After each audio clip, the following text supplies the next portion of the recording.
જય શ્રી કૃષ્ણ મિત્રો, નિત્ય સત્સંગમાં આપ સૌનું સ્વાગત છે। આજે આપણે સાંભળીશું ગીતાજીના 18 નામ।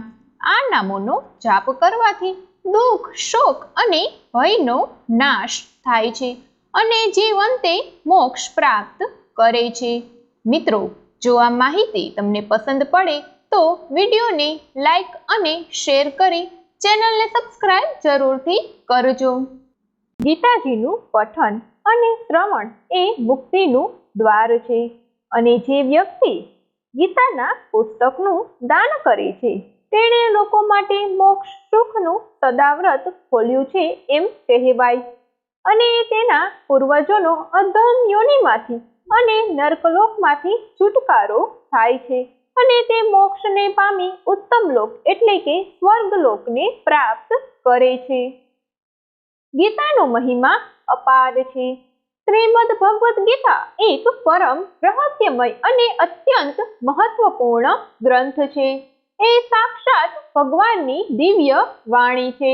ગીતાના મહિમાનું વર્ણન કરવા શબ્દો શક્તિમાન નથી। ગીતા એવો પ્રભાવશાળી ગ્રંથ છે જે મનુષ્યને નીચામાં નીચા સ્થાનથી ઉઠાવીને પરમ પદની પ્રાપ્તિ સુધી લઈ જાય છે।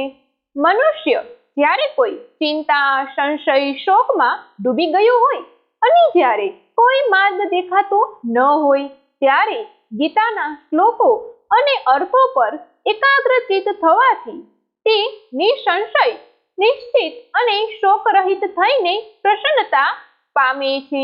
જે વ્યક્તિ ગીતાજીના પાઠ નિત્ય ન કરી શકે તે ફક્ત આ 18 નામ જપે તો પણ તેને પાઠ કર્યા જેટલું જ પુણ્ય પ્રાપ્ત થાય છે।